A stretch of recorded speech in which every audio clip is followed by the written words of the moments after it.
आज के इस वीडियो में हम डिटेल में डिस्कस करने वाले एक आईपीओ को। देखिए, यूएस ईरान वॉर के चलते काफी कम आईपीओ आ रहे हैं, तो एक इंटरेस्टिंग आईपीओ हमारे सामने आया तो सोचा क्यों ना उसको डिटेल में डिस्कस कर लिया जाए। कंपनी का नाम है अमीर चंद जगदीश कुमार। कंपनी बेसिकली 2003 में इनकॉर्पोरेट हुई थी, पर लेगेसी है 40 साल से भी ज्यादा की। एक्सपीरियंस काफी प्रमोटर यहां पे होने वाला है। कंपनी प्रोसेस करता है और एक्सपोर्ट करता है basmati rice and other FMCG products in India. कंपनी आज के दिन फुल्ली इंटीग्रेटेड ऑपरेशंस कर रहा है across basmati rice value chain, including procurement, storage, processing, marketing, sales. कंपनी के अगर हम प्रोडक्ट्स को कैटेगराइज करें तो हम दो सेगमेंट में कैटेगराइज कर सकते हैं। सिंपल सा, एक rice, second FMCG.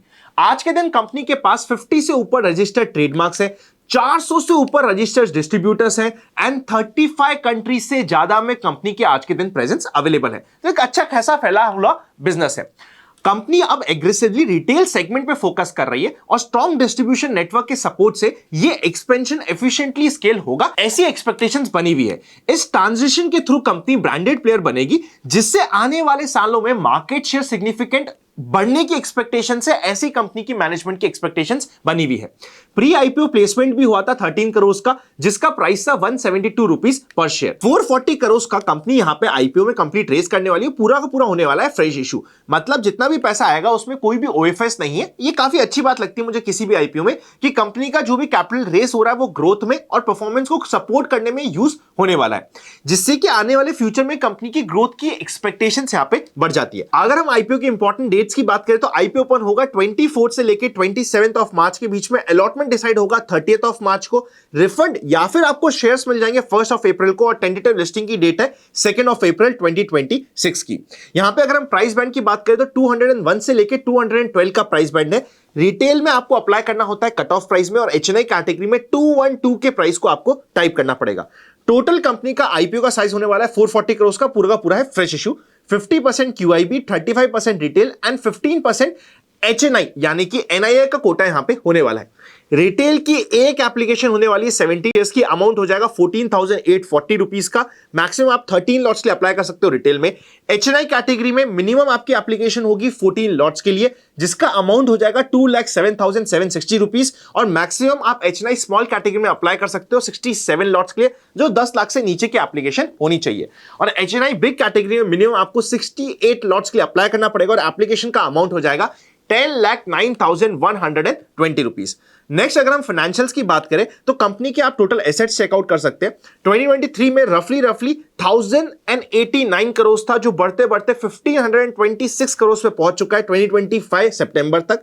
Total income भी यहां पे आपको रेगुलरली ग्रो होते हुए दिख रही है। प्रॉफिट आफ्टर टैक्स भी 2023 में था 17.5 करोड़, नेक्स्ट ईयर 30 करोड़ को क्रॉस कर गया था, 2025 में 60 करोड़ को क्रॉस कर गया था। कंपनी ने पिछले 3 साल में सॉलिड प्रॉफिट का सीएजीआर डिलीवर किया है, और प्रोजेक्शन के अकॉर्डिंग फाइनेंशियल ईयर 2025-2026 के बाद फाइनेंशियल ईयर 2027 में भी 90% की हाई ग्रोथ एक्सपेक्टेड है एज पर कंपनी के मैनेजमेंट की जो गाइडेंस आ रही है उसके according.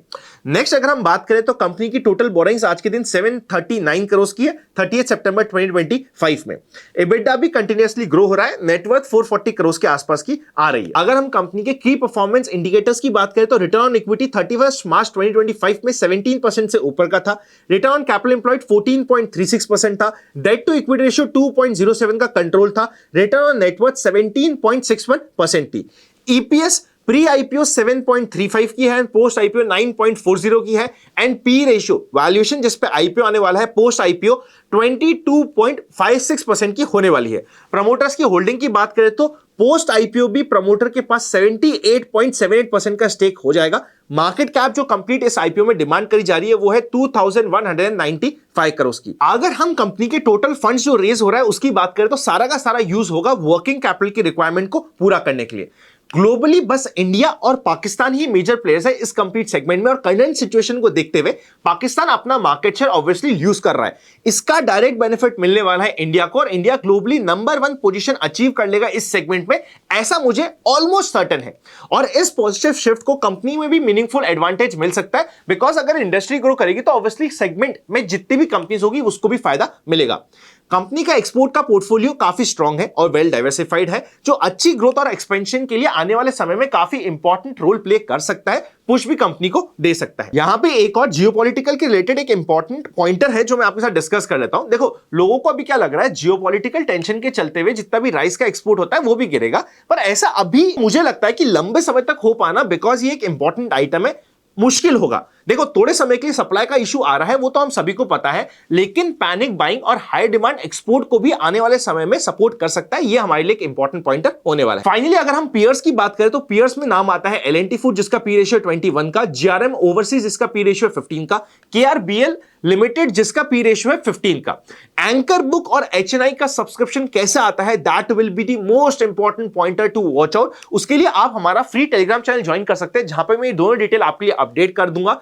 Important IPO to study था, इसीलिए मैंने सारे इंपॉर्टेंट पॉइंटर्स इस आईपीओ के बारे में आपके सामने डिस्कस कर लिए। आपको ये आईपीओ कैसा लग रहा है मुझे कमेंट में डाल के बताइए। वीडियो अच्छा लगे तो लाइक करे बिना मत जाइएगा।